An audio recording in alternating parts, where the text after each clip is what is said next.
Radleigh and welcome to Sibyl Tarot. This is a reading for the new moon solar eclipse that's occurring on the 14th of December, Monday the 14th of December. I'm just going to pull a few cards here and see what pops up. This is a general read. It may not resonate for everyone. It's for any sign, sun, moon, rising, and water element, earth, fire and air. Just seeing what this new moon solar eclipse is bringing in. So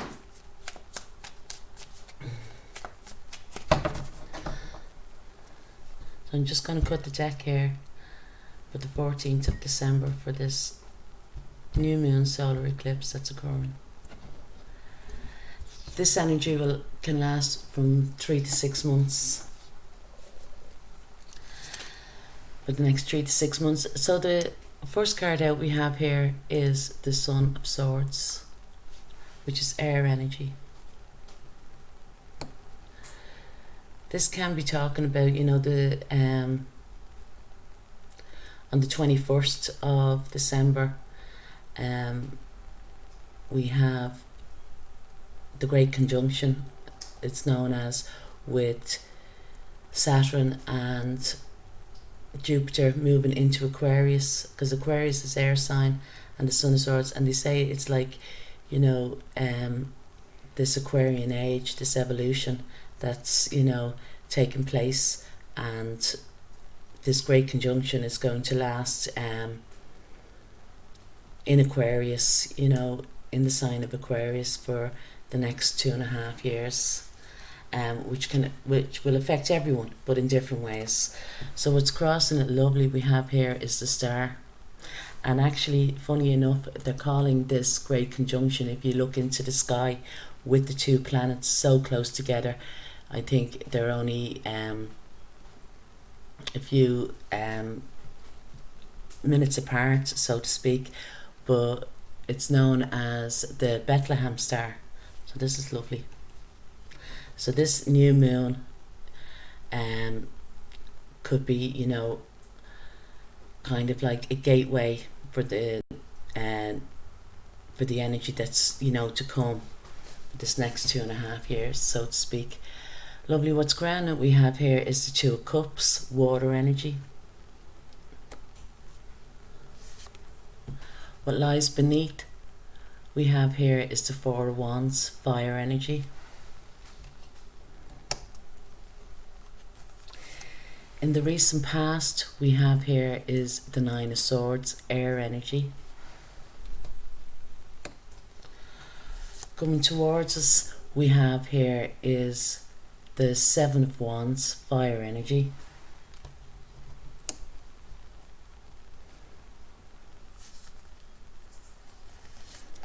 And the outcome we have here is the Death card. And the Death card is a major arcana card, and it is Scorpio. This is lovely because we've had a lot of Scorpion energy in the last number of months, so to speak. A lot of endings, a lot of transformation, but it does talk about transitioning. So I think this is, what this new moon is bringing in, is going to show us the transition that's happening, on the earth, with the collection, with this Great Conjunction that's happening on the 21st. And the overall energy we have here is the Strength card, another major arcana card, and it's Leo energy.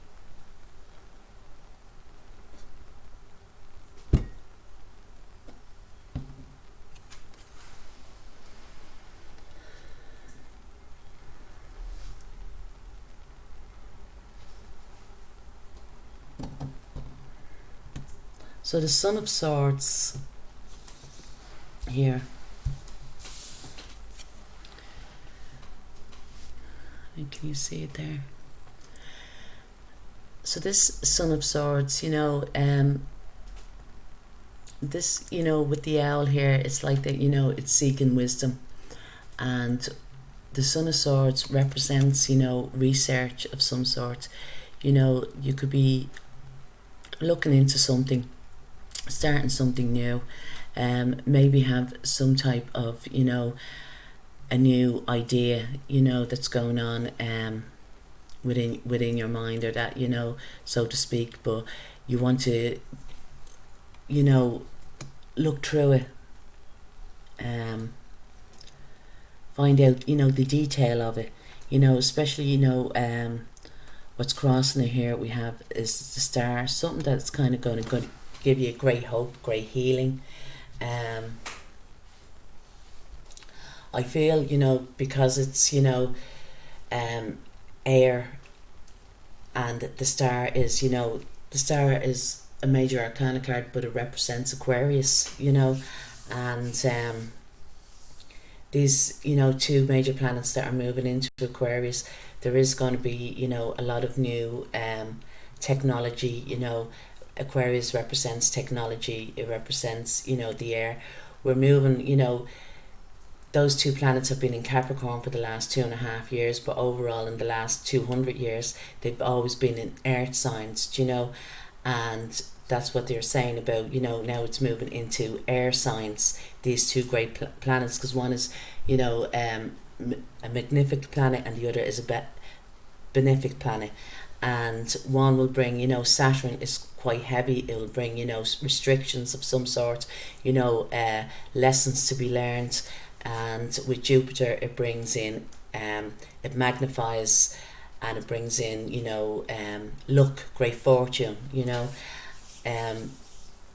but I feel, for a lot of people, they may be having, ideas as, moving forward, they want to, start a fresh new beginning, but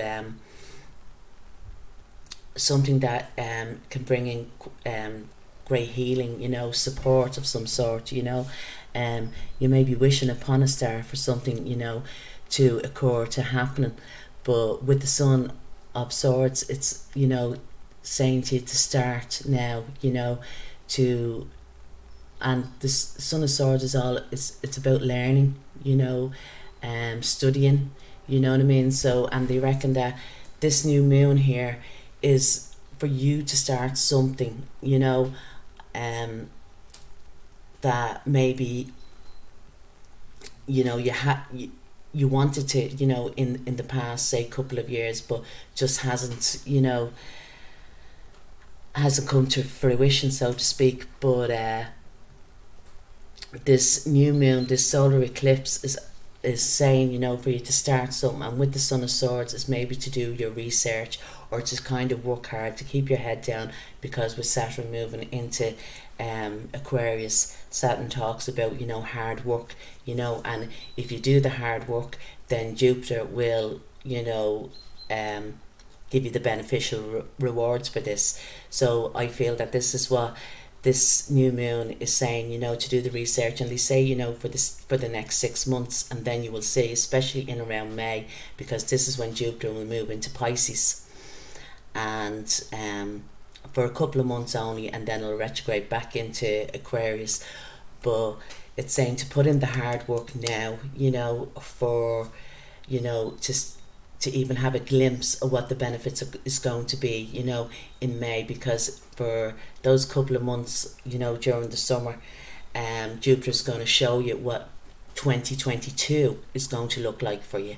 Do you know what I mean? So, and Saturn's, says if you don't, if you don't work towards this, and, do the groundwork, so to speak,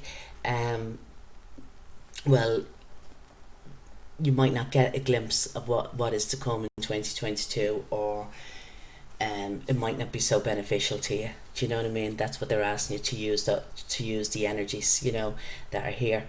But what we have here is the Four of Wands, what lies beneath. And the Four of Wands talks about the 1111 card. It talks about new doors opening. So you might not know as to what it is that you want to work towards, or that, or that you have a passion for. With Wands, it's about passion, that you have, and Wands is also about work, so it's saying for you to, once again, you know,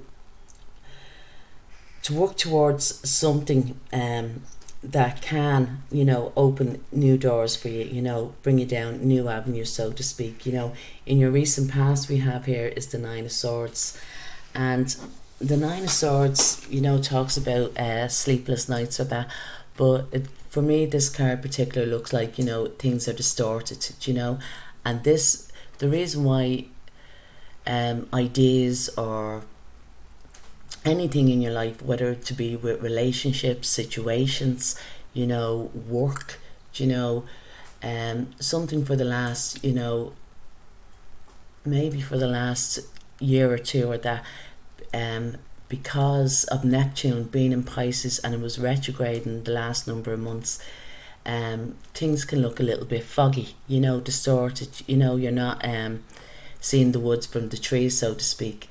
But Neptune has, you know, recently, I think on the 30th of November, moved forward, and this, as I say, the Nine of Swords is in your recent past, so your worries and that is kind of being left behind, or what you thought was, you know,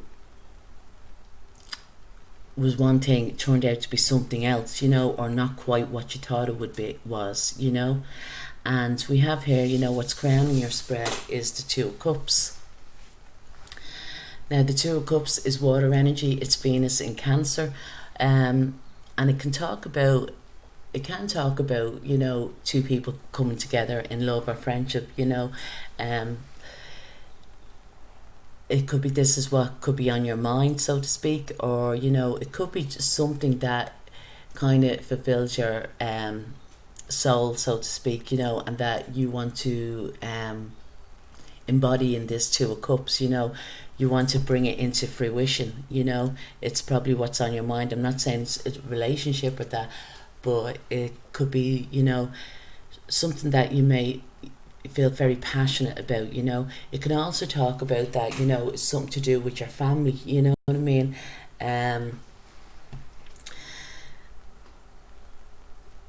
You can talk, you know, with your home life or that, you know what I mean, and maybe that you just kind of want to enrich your family, enrich your home life, so to speak, you know. But what's coming towards you here is the Seven of Wands. So the Seven of Wands talks about, you know, that you've had struggles, you know, struggles in the past, especially with the Nine of Swords, but coming towards you, these, you're going to overcome these struggles, you know, and you're going to kind of, you know, if there was certain people, certain energies or that was kind of bringing you down, so to speak, or that, you're going to get on top of them and, you know, be your kind of your own beacon of light, you know, and kind of rise up, you know, away from this. You know, you could be moving away from, you know, certain people or, you know, certain situations, or, you know, even if it's to do with work, you know, a way that you work or that, you know, habits it can talk about, and that you're going to rise up over it, so to speak, you know, and kind of create boundaries for yourself, you know, personal boundaries for yourself, you know, know your, you know, your limits, and especially with, you know, Pisces energy with Neptune, because Neptune rules Pisces, you know, and it can bring, you know, a kind of, you know, a dreamy type, you know, you've been dreaming, you know, of stuff, you know, that's probably, you know, unattainable, you know, that way. But with, you know, the Seven of Wands here, you know, it's saying that, you know, there's actually, you know, desires that you want, you know, and that you can go for, that's grounded, that's, you know, that's that you will feel passionate about, and maybe what you have done in the past wasn't quite, you know, wasn't for you, you know what I mean. And this new moon is bringing in something, you know, something new for you, you know. You might not see it, you know, I doubt if you have an idea as to what what you want to go for, go for it. That's what with the Seven of Wands. Go for it, but it might open up new doors or different avenues that you weren't expecting. Do you know that way? And then we have here is the Death card, and the Death card is the major arcana card. But I don't mind pulling the Death card, because as bleak as it looks, it means it talks about transitioning, it talks about transformation, it talks about leaving something or things behind, to move into a new beginning, because with death becomes a new beginning, that way. And with the overall strength card here, which is lovely, Leo energy, it's this is your overall strength. This is what this new moon solar eclipse is bringing, and it's Sagittarius, it's fiery, and this is Leo, this is more fire, more passionate, more energy, and probably actually giving you energy to to do it where you probably hadn't got the time before, or to do this, but it's giving you the courage and the strength, do you know what I mean, to do this for you. I think it's lovely, yeah. I feel, and especially I feel that you may start seeing it during the Aquarian time, and which would be in around the 21st of January. It will start, not so much that it'll be, taking pace, but you'll be starting to take this interest in it, looking into the research of it, because with the star here. But by the Leo time, which would be August or that, you will see the rewards, come into play. And this is what this new moon is bringing, this new energy for you that, that you have to be passionate about. And by mid-August, you will see the just rewards, where you will get a glimpse of what 2022 will look like for you. Okay, so I do hope you like the reading. If you do, please like, share, leave a comment, subscribe. Thanks. Slán.